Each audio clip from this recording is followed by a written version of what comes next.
today we're going to be working on making this shoebox. It's very easy and very useful, and it can be used for a lot of things, from centerpieces to party favors, for gifts. So let's get to crafting.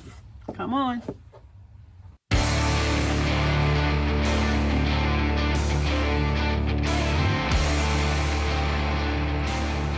Okay guys, let's get right into making this shoebox party favor. And first thing you'll see is that I'm using a larger sheet of cardstock, and I'm using a 12 by 19 sheet.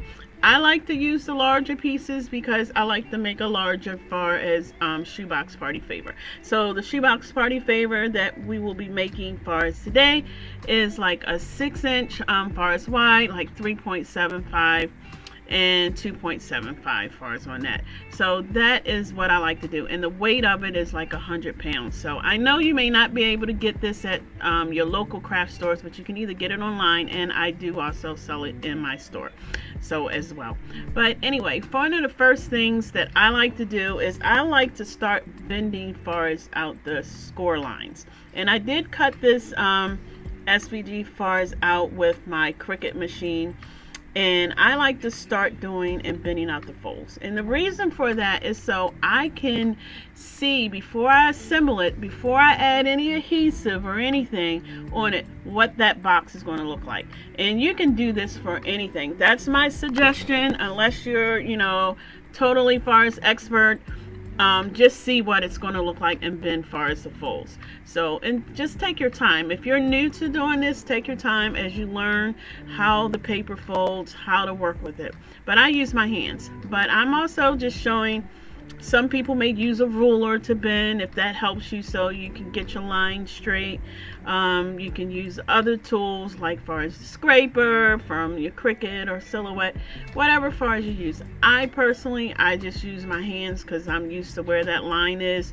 But just being careful, and because especially if you're dealing with different weights of cardstock, it may not bend, and it's nothing like you're almost finished, or you cut out, or it's your last sheet of paper for that color, and you bend it out and you mess it up. So take your time. That's just far as my tip on that. So here's one tip that I do. Until you get used to it, I take a pencil and I mark the sides that I'm going to be putting my adhesive to on that.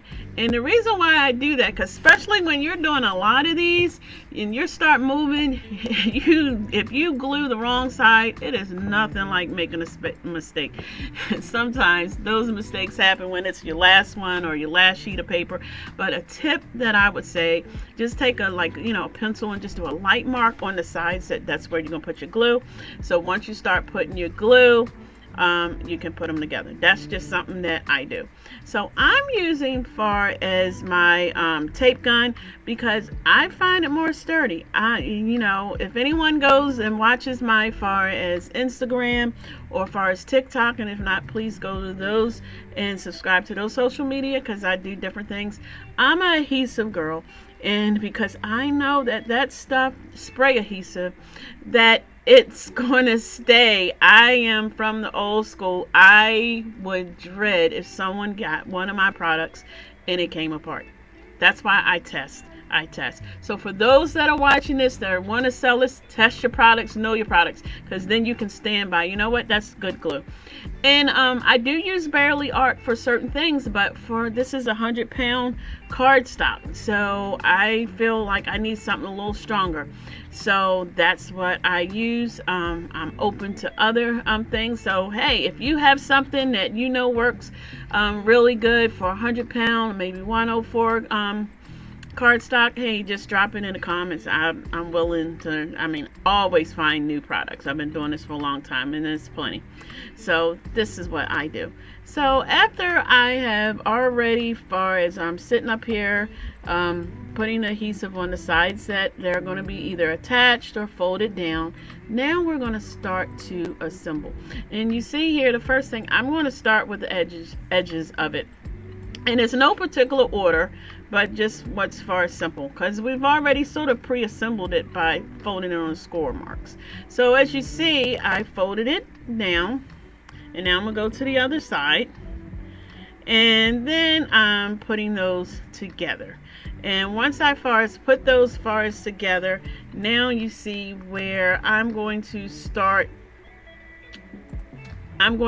far as assembling it. And there you go, far as this is the top. So I know far as for these, that top is going to adhere to the bottom. But okay, I'm pulling out my favorite tool, the boning knife. I love this tool. This thing helps me out a lot. I just like it. It makes like your corners sharp. It lays things down flat.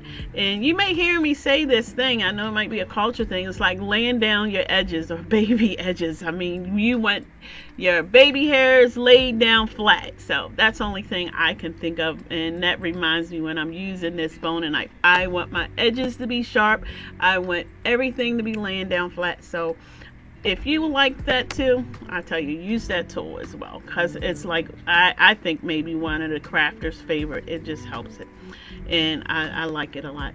So now we're back to working on the bottom of this, and these are just 2 pieces, so it's really not that hard and not that difficult. It just looks like it when you think far as a box and assembling. And that long piece, that's the piece that's taking that 12 by 19 sheet of paper, because it's one piece. Now if you want to cut it into different pieces, make it smaller, you can. I mean, that is definitely an option. And I will have far as the SVG sold in my SVG far store too as well. But it's that top piece, that long piece, because it's one piece. So this shoebox is 2 pieces. So that's what's making all this, you know, for me, making this a 6-inch wide, you got to use that longer sheet of paper. So now here we go. So we're folding it and put fars up top. And there's one thing, I'm not going to fold down that top flat, because I know I'm going to have to adhere the lid to that. So I want everything to be like really cohesive, and you'll see what I mean by that statement in a second. So there you go on that one, and I'll fold down the back because nothing's going to be tied to that. And then I just make sure everything is laid down flat. Now one thing also, like for me with the using the adhesive bar as tape, I know that I can gently pull on it, like if I made a mistake, and readjust it and put it down. I mean, and that I've been using it for years. So now this is where the key component is, and you want to make sure things are lined up. So you want to bring that top lid, that bottom flat, and you want to slide it into the base of the bottom. And you see what I'm doing here? So I'm trying to get far as a good shot. It's like you putting it in, you're connecting it. So there you go. So you see that, and then you got those flaps on the side, and there you go on here. And then that's when you fold down the other flat, and what you would cover up that. And that looks more professional, and that's really how you see far as a shoebox. And then you can just fold down far as your lid on that. And I'm going to also just do far as the back and make sure you see that far as everything is just like flat. And then you can decorate as you wish.